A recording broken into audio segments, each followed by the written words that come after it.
کہ انہوں نے ہمیں ٹرک کی بتی کے پیچھے لگا دیا. یہاں ہمارے علماء غلط ہیں. میں معذرت کے ساتھ کہوں گا یہ ثواب جو ہے اس کا کوئی تھریش ہولڈ ہے؟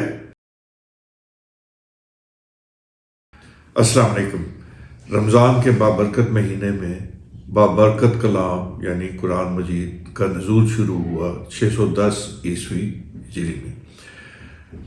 قرآن ایک ہدایت ہے، قرآن ایک نصیحت ہے، قرآن ایک جامع تحریر ہے اور ایک ہمیں پورا سلیقہ بتاتا ہے زندگی گزارنے کا. لیکن بدقسمتی سے ہم نے قرآن کو سمجھا نہیں اور قرآن کی قدر نہیں کی. قرآن کی ناقدری جو ہے وہ اس کا خمیازہ ہم آج بھگت رہے ہیں کہ ہمارے معاشرے میں کس قدر بے اعتنائی ہے، لاقانونیت ہے، خود غرضی ہے، لالچ ہے اور پتہ نہیں کیا کچھ ہے. ہم وہ تمام کام کرتے ہیں جو اللہ اور اس کے رسول کے احکامات کے خلاف ہیں.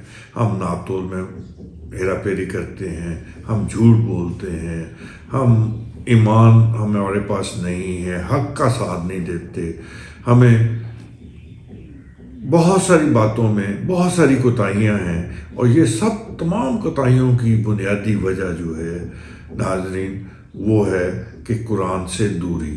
ایک حدیث ہے کہ آپ صلی اللہ علیہ وسلم نے بتایا کہ آخرت میں وہ اللہ کے پاس جب شفاعت کے لیے عرض کریں گے تو کہیں گے کہ اللہ میری امت نے قرآن کو پس پشت ڈال دیا تھا، ان کو معاف کر دے. اور اس پہ کے بعد وہ شفاعت کریں گے. تو ہم کیا اپنے آپ کو اس کیٹیگری میں شامل کرنا چاہتے ہیں کہ جس کے بارے میں آپ صلی اللہ علیہ وسلم نے کہا کہ قرآن کو انہوں نے پس پشت ڈال دیا؟ غور کرنے کی ضرورت ہے، سوچ بچار کرنے کی ضرورت ہے اور دیکھنے کی ضرورت ہے کہ ہم کس سمت جا رہے ہیں. ابھی بھی کچھ نہیں ہوا، وقت ہے ہمارے پاس، جتنا بھی ہے، جس کے پاس بھی جس بھی عمر میں ہے وہ قرآن سے جڑ سکتا ہے، قرآن کی طرف رجوع کر سکتا ہے اور قرآن سے ہدایت لے سکتا ہے. قرآن تو کھلے بازوؤں سے ہمیں اپنی طرف بلاتا ہے اور کہتا ہے کہ آؤ میری طرف رجوع کرو اور میں ہدایت ہوں، میں نصیحت ہوں. اور لیکن تدبر تم نے کرنا ہے، غور تم نے کرنا ہے. قرآن کی لینگویج میں اگر ہم قرآن سے دیکھیں کہ قرآن کا مقصد کیا ہے تو قرآن کہتا ہے اپنے بارے میں خود کہ تدبر اور علم والوں کے لیے نصیحت. ہم علم والے نہیں ہیں یا ہو سکتا ہے ہوں، ہمیں نصیحت نہیں مل رہی، ہدایت نہیں مل رہی، تدبر ہم کرتے نہیں ہیں. اس کے ساتھ قرآن ہمیں یہ بھی بتاتا ہے کہ یہ ایک کتاب ہے. تو کتاب جو ہے اس کے کچھ اصول ہوتے ہیں، کتاب کے بارے میں کچھ بنیادی باتیں ہوتی ہیں. کتاب پڑھنے والا جو بھی ہوتا ہے اس زبان کو جان کے تو اس کتاب کو پڑھتا ہے تو پھر اس کو اس کے مفہوم کا پتہ چلتا ہے. یہ دنیا کی واحد کتاب ہے قرآن مجید کہ جو عربی میں ہم پڑھتے چلے جاتے ہیں ساری عمر اور ہمیں ایک لفظ کا پتہ نہیں چلتا. تو ہمیں ہدایت کیسے ملے گی؟ ہمیں سمجھ ہی نہیں آئے گی. ہم تدبر کیسے کریں گے، غور کیسے کریں گے؟ تو قرآن اگر میں فارسی نہیں جانتا یا میں فرینچ نہیں جانتا یا میں انگلش نہیں جانتا تو مجھے انگلش، فارسی یا فرینچ کی کوئی کتاب دے دے تو میں کیا کروں گا؟ میں کتاب کو اٹھاؤں گا، دیکھوں گا، الٹوں گا، پلٹوں گا اور اس کے بعد چھوڑ دوں گا کہ بھئی مجھے تو نہیں پتہ چل رہا، یا زیادہ سے زیادہ تصویریں دیکھ لوں گا.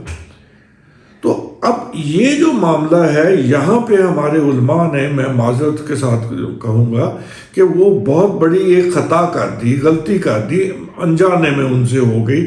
اور وہ یہ کہ انہوں نے ایک ہمیں باور کرا دیا پورے معاشرے کو کہ قرآن کو چومنا، قرآن کو دیکھنا، قرآن کو ماتھے سے لگانا، قرآن پہ انگلی پھیرنا ثواب ہے. او بھائی ثواب ضرور ہوگا. ہم اس کے قرآن کی اس ہدایت سے منکر نہیں کہ قرآن کو دیکھنا، چومنا، اس کی تکریم، اس کی عزت، اس کا احترام یہ یقیناً ہونا چاہیے، کیونکہ یہ ایک اللہ تعالیٰ کا ہمیں عطا کیا ہوا گفٹ ہے. ہمارا کوئی بادشاہ یا ایسا بندہ جو ہم پہ مقتدر ہو وہ ہمیں کوئی گفٹ دے اور ہم اس کی پاسداری نہ کریں تو یقیناً اس کو اچھا نہیں لگے گا، اور اگر اس کو پتہ چلے گا تو اللہ تو عالم ہوئیں گے، اس کو تو پتہ ہے، ہر چیز کا پتہ ہے، ہمارے دلوں میں جو بات ہے اس کا بھی اس کو پتہ ہے. تو لہٰذا مطلب اس کی عزت کرنا، احترام کرنا، تکریم کرنا بری بات نہیں ہے، لیکن اس کے جو اصل مقصد سے اپنے آپ کو دور کر لینا یا اس کی بجائے اس پہ چلے جانا وہ غلط ہے، اور وہ غلطی ہم کرتے چلے جا رہے ہیں.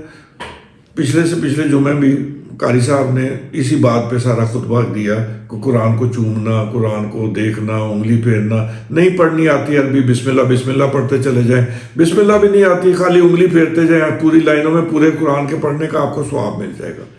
تو میرا کوشچن یہ ہے علماء سے کہ یہ ثواب جو ہے اس کا کوئی تھریش ہولڈ ہے کہ جنت میں جانے کے لیے کہ منیمم نمبر کتنے کروڑ، کتنے ارب، کتنے لاکھ یا کتنے ہزار ہوں گے تو میں جنت کے لیے کوالیفائی کر جاؤں گا؟ ہر امتحان کے لیے کوئی تھریش ہولڈ ہوتا ہے نا. 33% پاس مارکس اگر ہیں تو وہ 33% جو ہے تھریش ہولڈ کتنے ثواب سے ہو جائے گا؟ پورا نہیں ہوگا.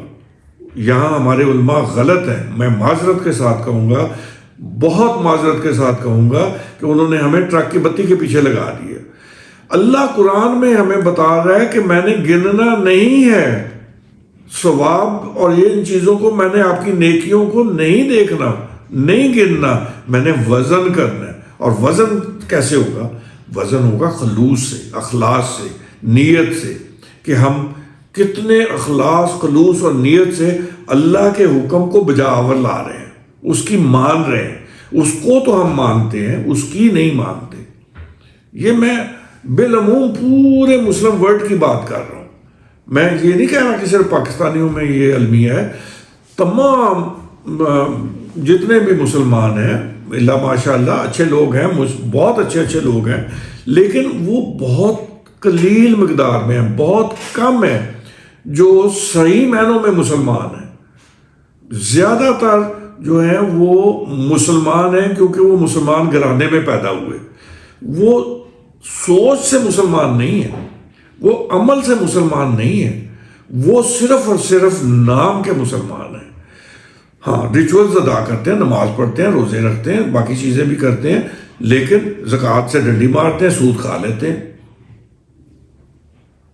اب شراب سے اگر کوئی پرہیز کرے گا تو زنا کر لے گا، زنا سے اگر کوئی پرہیز کرے گا تو شراب پی لے گا. مطلب ہم مستقل جو ہے وہ اللہ سے جنگ کی حالت میں ہیں، اور یہ اس وجہ سے ہے کہ ہم نے قرآن کو سمجھا نہیں، ہم نے قرآن سے ہدایت نہیں لی. بھئی قرآن، جیسے میں نے پہلے کہا کہ قرآن اپنے بارے میں کہتا ہے کہ میں ایک کتاب ہوں، اور اس کتاب میں متقیوں کے لیے ہدایت ہے ہائر لیول کی، کافروں کے لیے ہدایت ہے نچلے لیول کے، عام انسانوں کے لیے ہدایت ہے، ہر طرح کے لوگوں کے لیے ہدایت ہے، اہل کتاب کے لیے ہدایت ہے. اور اسی وجہ سے قرآن نے ان تمام لوگوں کو مخاطب کیا ہے، بار بار مخاطب کیا ہے. تو اب مسئلہ جو ہے وہ یہ بنتا ہے کہ قرآن ہمیں ہدایت کیسے دے گا؟ قرآن کا تو یہ کلیم ہے کہ ہدایت ہے، تو ہدایت ہمیں تب ملے گی جب ہمیں وہ مضمون سمجھ میں آئے گا کہ قرآن میں کیا لکھا ہے. اب اگر ہمیں وہ عربی نہیں آتی اور عربی میں ہمیں نہیں سمجھ، ہم اس کا ترجمہ پڑھ لیں. اس کا ترجمہ بھی ہمیں پڑھنا بھی نہیں آتا تو کوئی نہیں. آج کل کے دور میں تو یہ سوشل میڈیا اور اس پہ اتنی زیادہ پروگریس ہو گئی ہے، ہم قرآن کی تلاوت بھی سن سکتے ہیں اور قرآن کا ترجمہ بھی سن سکتے ہیں. تو جب ہم سنیں گے تو قرآن کے ساتھ ہم جڑیں گے. اور میں آپ سے وثوق سے یہ بات کہتا ہوں، یہ میرا دعویٰ ہے، آزما کے دیکھ لیں، آپ قرآن کے ساتھ جڑیں، قرآن کو سمجھنے کی کوشش کریں، اور قرآن پنجابی والا جفا مار لے گا. قرآن آپ کو پھر خود اپنے ساتھ لے کے چلے گا آگے، اور آپ کو آگے کی منازل طے کرائے گا۔ ایک دفعہ اس راستے پہ آؤ تو صحیح۔ تو یہ رمضان ہے، اس رمضان میں نزول قرآن کے حوالے سے قرآن رمضان میں شروع ہوا، اسی رمضان سے آئیے ہم مل کے عہد کریں کہ ہم قرآن سے استفادہ حاصل کرنے کی کوشش کریں گے۔ جون سی زبان آپ کو آتی ہے اس زبان میں اس کا ترجمہ دیکھیں اور اس کو سمجھنے کی کوشش کریں، اور اللہ سے مدد مانگیں، اللہ ہمیں ہدایت دے۔ یقین کریں اللہ یقیناً 100% ہدایت دے گا اور ہدایت ملے گی، اور یہی ہدایت ہے جو ہماری نجات کا سبب بنے گی انشاءاللہ۔